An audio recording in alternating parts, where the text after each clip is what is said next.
Bismillahirrahmanirrahim. Assalamualaikum warahmatullahi wabarakatuh. Tulab wa talibah, bagaimana kabar hari ini?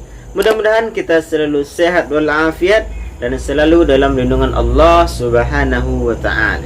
Bertemu lagi dengan Ustaz Anton dalam mata pelajaran Pendidikan Agama Islam. Materi kita selanjutnya adalah mengenal nama-nama Allah dan kitabnya.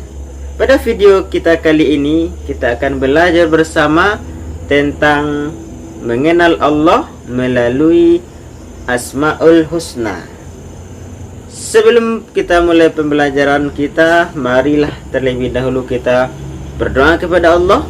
Mudah-mudahan pembelajaran kita hari ini diberkahi Allah dan mendapatkan ilmu yang bermanfaat.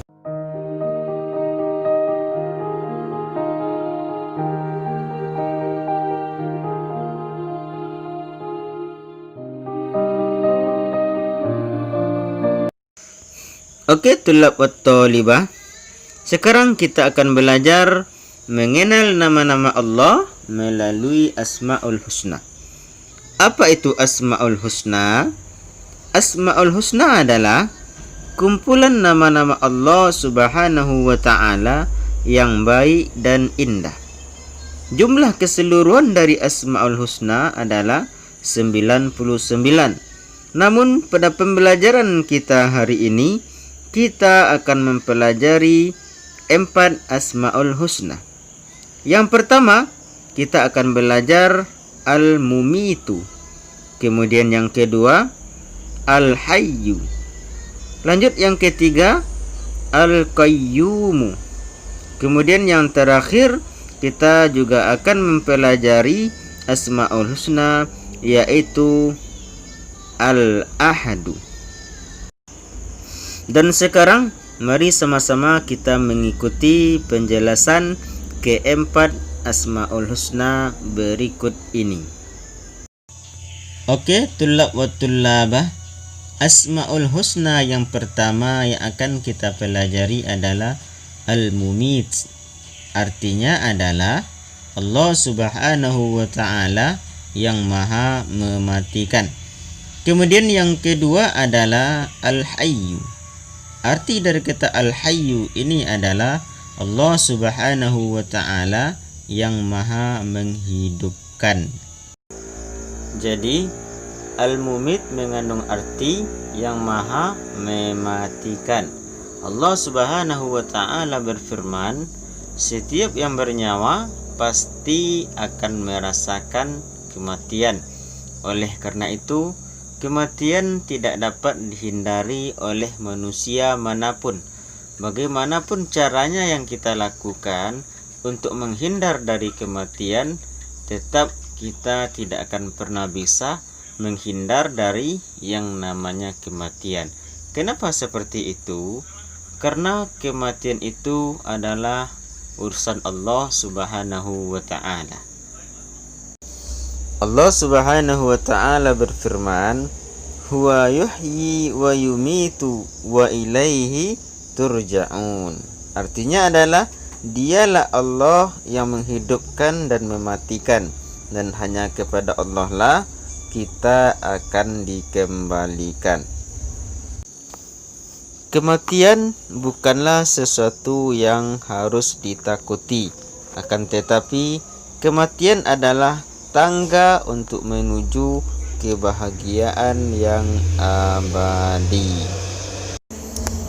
Adapun Al-Hayyu mengandung arti bahwa Allah Subhanahu wa taala hidup kekal untuk selamanya dan yang memberikan hidup kepada makhluknya.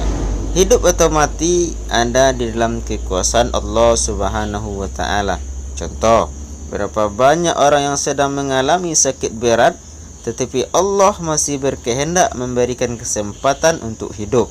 Sebaliknya, sering kita melihat orang tidak sakit, kondisi dalam keadaan sehat walafiat, tiba-tiba saja terdengar sudah meninggal dunia.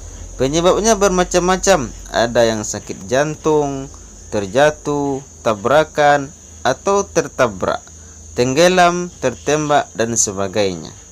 Berdoalah kepada Allah Subhanahu wa taala, ya Allah, ya Hayyu, wahai Tuhan yang Maha Hidup, hidupilah kami dalam keselamatan dan kemanfaatan. Di dalam Al-Quran, Allah Subhanahu wa taala telah berfirman, huwallazi yuhyi wa yumit, fa iza qada amran fa innama yaqulu lahu kun fayakun. Artinya adalah, dialah yang menghidupkan dan mematikan, maka apabila dia menetapkan suatu urusan, dia hanya berkata kepadanya, jadilah, maka jadilah ia. Selanjutnya, Asmaul Husna yang ketiga adalah Al-Qayyum. Artinya adalah Allah yang maha berdiri sendiri. Kemudian yang keempat, Asmaul Husnanya adalah Al-Ahadu. Arti dari Al-Ahadu ini adalah Allah yang Maha Esa.